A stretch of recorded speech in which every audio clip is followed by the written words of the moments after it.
You pull into a gas station this week. You swipe your card, and somewhere between $80 and $100, a question crosses your mind. Why is this still this expensive? The war is supposedly over. The Pentagon said the strait is open. The president said America won. So why does it feel like you're still paying the price of a war nobody declared victory in? Here is what happened on March 14, 2026, the day of the main American strike on Iran. At the exact same terminal the Pentagon said it had neutralized, a sanctioned supertanker was loading 2 million barrels of Iranian crude. Not before the strike, not after, during. While the bombs were falling, the oil was flowing, and by the time you see this video, Iran will have made somewhere between $4 and $5 billion from that oil, this month alone, in a war that was supposed to strangle their economy. I'm Redline USA, and today I want to walk you through something the news cameras completely missed. Not the missiles, not the press conferences, the data, the ship tracking, the insurance premiums, the freight indices, the satellite imagery. Because when you read the raw numbers, not the statements, the numbers, a very different picture emerges. The Strait of Hormuz was not liberated, it was privatized. And today, we're going to prove it. February 28, 2026. The United States launches Operation Epic Fury. The stated objective was to neutralize Iran's ability to close the Strait of Hormuz. The target list included missile batteries, naval bases, and most importantly, Karg Island, the island that handles 90% of all Iranian crude oil exports, with 55 storage tanks and the financial heart of the Iranian war machine. The Pentagon's briefings were confident. Karg Island struck, coastal missile systems degraded, Iranian naval capacity reduced, the strait, quote, open for international navigation. Allied governments sent congratulations. Markets briefly recovered. Cable news ran countdown clocks to normalcy. There was just one problem. The ships didn't come back. Before Operation Epic Fury, 138 ships crossed the Strait of Hormuz every single day. Oil tankers, gas carriers, container ships, the nervous system of global energy, moving like clockwork for decades. In the first 19 days of March 2026, there were 114 crossings total, not per day, total, for the entire 19-day period. That is a 95% collapse in a strait the Pentagon says is open. On March 14th itself, the day of the main American strike, not a single confirmed commercial transit was recorded on open AIS channels. 0. The next day, 2 dry cargo ships and 1 tanker heading east. March 16th, 2 crossings. This is not a military victory, this is the clinical death of a trade route. But here's where it gets structurally interesting, because the strait wasn't dead for everyone. Every commercial vessel over 300 gross tons transmits what's called an AIS signal, an automatic identification system. Think of it as a digital fingerprint. Every ship, every movement, logged, tracked, and publicly accessible. You cannot fake this data. You can write any press release you want, but you cannot invent ships that aren't there. So I pulled the data, and here is what it shows. Of the 114 ships that did transit in the first 19 days of March, look at the flags. Look at who they're linked to. Vessels linked to Iran, China, and non-Western states passed without incident. Western-flagged ships were completely absent from the equation. The strait isn't closed, it's filtered. And the filter is geopolitical loyalty. Let me give you the most telling example. India, a country that buys Iranian oil, a country with warm relations with Tehran. You would expect Indian ships to have a safe pass. Instead, 22 Indian vessels got trapped inside the Persian Gulf, carrying 215,000 metric tons of LNG, 321,000 tons of LPG, and 1.676 million tons of crude oil. India had to deploy its own navy, its own warships, to escort its own gas carriers out of a strait America just liberated. The tanker Jag Ladki, loaded with 81,000 tons of Murban crude, barely escaped an attack on the Fujairah terminal in the UAE. This is what a liberated strait looks like. By mid-March, the UK Maritime Trade Operations and the Joint Maritime Information Centre had catalogued over 20 confirmed security incidents across the region. The tankers Zephyros and Vishnu were struck during ship-to-ship transfer operations in the northern Gulf, resulting in fires and casualties. The container ship Source Blessing was hit north of Jebel Ali. The Skylight took a strike 5 nautical miles from Kasab, Oman, with 4 crew wounded. The bulk carrier Mayari Nori was hit attempting to exit the strait itself, and ships like One Majesty, MKD Vom, and Siana were attacked while sitting at anchor, not transiting, just sitting still. The threat radius extends far beyond the strait. The entire Persian Gulf has become a no-go zone for commercial navigation without Iranian permission. If the United States won this war, why is the strait empty for Western ships? The answer, I believe, lies not in military failure, but in something more uncomfortable. Washington didn't break the blockade. It accommodated its terms. Now let me show you the most important vessel in this entire story. The supertanker Nora, IMO number 9237539. Already sanctioned, already on every watch list that matters. On March 15th, the day after the main American strike, this vessel loaded approximately 2 million barrels of crude oil at the Karg Island terminal. The terminal the Pentagon said it had struck. Then it sailed through the Strait of Hormuz with its AIS transponder switched off. Dark, invisible, silent. And it wasn't alone. On the morning of the American strike itself, March 14th, at least 2 other tankers were simultaneously loading 2.7 million barrels at that same terminal. The infrastructure is intact. The exports never stopped, not for a single day. Synthetic aperture radar, which sees through darkness and weather, detected at least 8 large vessels consistent with VLCCs or bulk ore carriers moving through the strait with their AIS transmitters completely dark in a zone the Pentagon claims is safe and under full American air cover. Why would any legitimate commercial vessel need to hide in a safe zone? Windward Analytics recorded at least 5 ships on March 15th and 16th using an exclusively Iranian route, deliberately diverting deep into Iranian territorial waters and hugging the coastline. Nearly all of them had previously called at Iran's Imam Khomeini port. You do not navigate through a belligerent nation's territorial waters during an active war unless you have received explicit guarantees of safe passage. Someone approved those routes. Someone issued those guarantees. And that someone is not the United States Navy. Iran's parliament is now debating legislation championed by lawmaker Somaye Rafiei and Supreme Leader Advisor Mohammad Mokhber to impose formal transit fees on all commercial vessels passing through the strait. They're calling it compensation for ensuring maritime security. In practice, it is a legal framework for extracting tribute from every barrel that passes through. Mokhber stated openly that Iran will create a new regime for the Strait of Hormuz, one that permits maritime restrictions against Western nations that have imposed sanctions.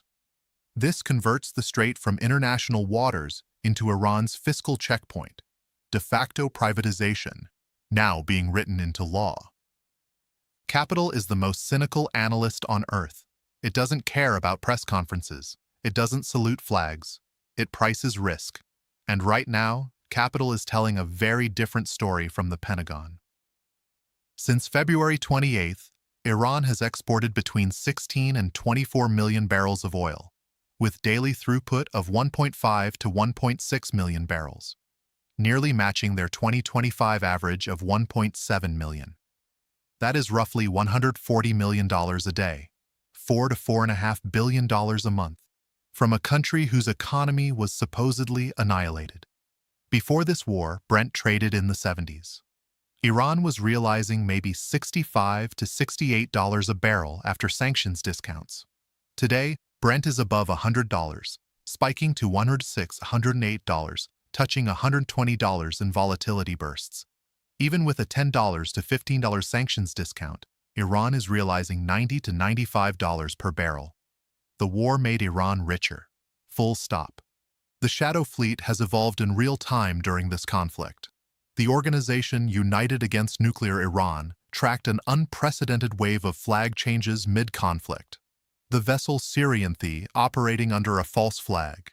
Atlantis MZ, previously named Tomi, then Cagliar, also Comoros. Lilia switched from Marshall Islands to Cameroon. Lilian cycled through Barbados, Vietnam, Cameroon, and Liberia.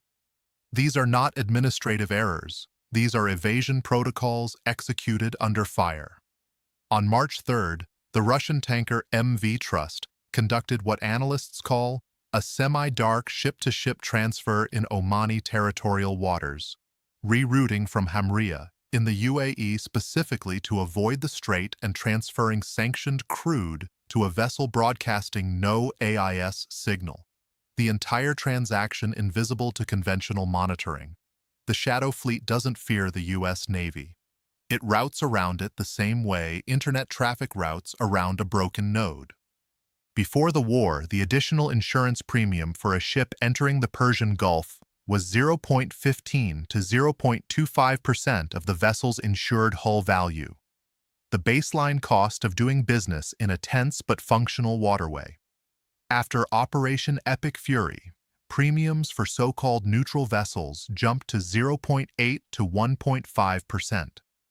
For tankers with American, British, or Israeli beneficial owners, ships the insurance industry now calls rocket magnets, premiums hit 7.5 to 10% of hull value.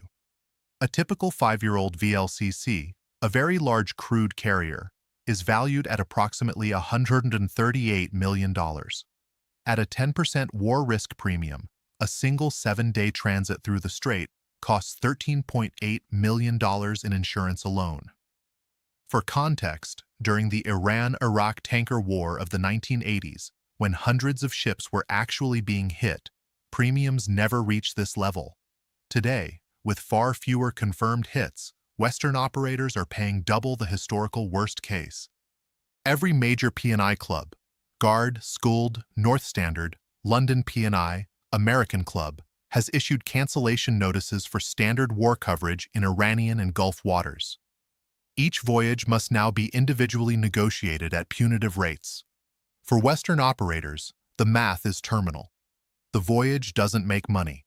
You cannot run a global supply chain on charity. The TD3C index, the benchmark for VLCC rates on the Middle East to China route, went into historic convulsions.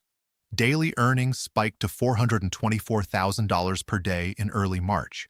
Then on March 16th, crashed to a single-day rate of $61,569, then back to $326,000 the following day. These are not supply and demand oscillations. These are hazard premiums. Ship owners understand that the promised naval escort is a fiction, and they price accordingly. Asian freight rates surged 842%. The cost of delivering a single barrel of crude on an Aframax tanker went from $246 to $946. Singapore's gross refining margin, briefly at $45 per barrel in early March, collapsed to -5 to -10. Not because oil didn't arrive, but because the freight cost ate every dollar of profit before it could. And on Polymarket, where traders bet real capital on geopolitical outcomes, the market assigns a 66% probability that Brent hits $100, a 28% chance of $120, 9% for $150, and 3% for $200 a barrel. A separate contract on the number of ships crossing the strait in the week of March 17 to 23 gives the highest probability, 39%, to only 45 ships for the entire week. Before the war, that number exceeded 900. Insurers refuse coverage, freight rates bankrupt the voyage before it begins, and prediction markets price in continued paralysis. Capital has issued its verdict, and it contradicts every word from the Pentagon podium. The United States did not fight this war alone, in theory. In practice, it was very much alone. German Chancellor Friedrich Merz stated formally that Berlin will not participate in military freedom of navigation operations in the strait. No UN mandate, no EU mandate, no German ships. EU Foreign Policy Chief Kaja Kallas was blunt. This is not our war. British Prime Minister Keir Starmer expressed caution about being drawn into a broader conflict. Japan declared the threshold for deploying naval vessels extraordinarily high. The coalition that was supposed to share the burden does not exist, and Washington stands alone guarding a strait that primarily feeds its rivals. Here is the geopolitical arithmetic that nobody in Washington wants to say out loud.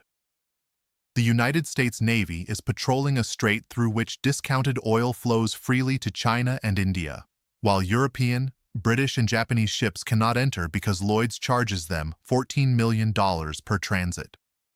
Washington is effectively subsidizing the security of a logistics chain that exclusively benefits its strategic competitors. Russian Ural crude is selling at a $12 discount to Brent, Iranian light at $11 off, and yet with Brent above $100, Iran is still realizing $90 to $95 per barrel, more than it made before the war. China's independent refineries, known as the teapots, are absorbing everything. They operate outside the formal sanctions architecture, paying in yuan, through barter, through intermediaries. They don't need Lloyd's. They don't need SWIFT. They exist in a parallel financial universe that American sanctions were never designed to reach. And Iran is now codifying its control through legislation that formalizes mandatory transit fees, a toll booth on the world's most important shipping lane, carrying 20% of global oil supply, now with Iran as its legal gatekeeper. By mid-March, the national average price of gasoline had jumped 81 cents in 3 weeks, reaching $3.88 per gallon nationally, $4.54 in Oregon, while diesel, the fuel that moves every truck, every delivery, every Amazon package in this country, broke $5, sitting at $5.04 during spring break with millions of families on the road. The administration's response was to tap the Strategic Petroleum Reserve, authorizing 172 million barrels over 120 days, roughly 8.4 million barrels per week dumped onto the market to suppress prices, as part of a coordinated IEA effort to release 400 million barrels globally, the largest emergency intervention in the IEA's history. Before this drawdown, the SPR held 415 million barrels, stored in salt caverns at Big Hill, Bryan Mound, and West Hackberry. After the 172 million barrel release, approximately 243 million barrels remain. That is the lowest level since 1982, and this is the second major drawdown in 4 years. 180 million barrels went out in 2021 and 2022 for the Ukraine war, and the reserve was never refilled to its pre-Ukraine level. Every barrel released is a barrel unavailable for the next crisis, and crises do not wait for reserves to refill. On March 18th, the President signed a 60-day waiver of the Jones Act, the 1920 law that restricts domestic maritime fuel transport to American-flagged vessels, and simultaneously ordered the offshore company Sable to restart California shelf production. These are emergency measures, but they are also public admissions that the domestic fleet cannot move fuel where it's needed, and that the country's own production infrastructure required wartime orders to function. Treasury Secretary Scott Bessent went on television to insist the media was manufacturing a crisis. The White House proposed allocating $20 billion for reinsurance pools to cover Gulf shipping. The market's response was silence. Lloyd's syndicates trust their own actuarial models, not political pledges. The premiums didn't move. Let me tell you what the data shows, and you can draw your own conclusion. The Strait of Hormuz in March 2026 is open, but open only for those Iran permits to pass. Traffic has collapsed 95%. The route has physically shifted into Iranian territorial waters. Vessels transit with AIS off, on courses pre-approved by the IRGC. Iran has exported 16 to 24 million barrels since the war began, generating $4 to $4.5 billion per month, while its parliament drafts legislation converting the strait into a toll road. Lloyd's charges $13.8 million per Western VLCC transit. Freight rates are up 842%. The SPR is at its lowest level since 1982. Allies have refused to send ships. The coalition does not exist. What happens when 243 million barrels run dry? I don't have a clean answer, but I can tell you the actuaries at Lloyd's, the traders on Polymarket, and the tanker captains hugging the Iranian coast are already pricing it. America didn't lose this war in the traditional sense. It paid for a ceasefire with something more expensive than money. It paid with the credibility of its security guarantee, the invisible architecture that has underwritten global trade since 1945. That guarantee can't be released from a salt cavern in Louisiana. It takes years to refill, if it can be refilled at all. If you found this breakdown useful, subscribe to Redline USA, because we cover what the cameras miss. Not the press conferences, the data behind them. Drop your biggest question in the comments. I read all of them. And I'll see you in the next one.